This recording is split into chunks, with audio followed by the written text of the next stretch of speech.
24 घंटे के अंतराल में हमारे फिल्म अभिनेता 2 कलाकारों की मौत हो गई। आज दिनांक 29 अप्रैल 2020 को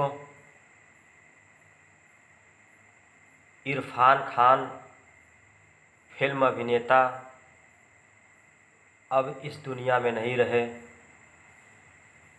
हम सब भोजपुरी कलाकार उनकी आत्मा की शांति के लिए 2 मिनट का मौन धारण रखेंगे।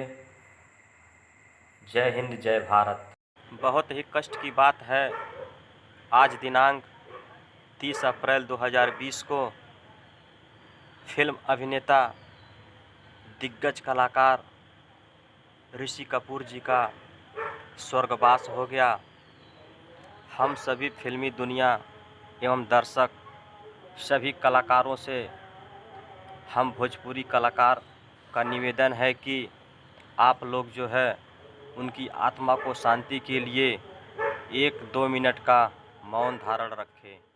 जय हिंद, जय भारत। जा तुझे माफ किया, जा तुझे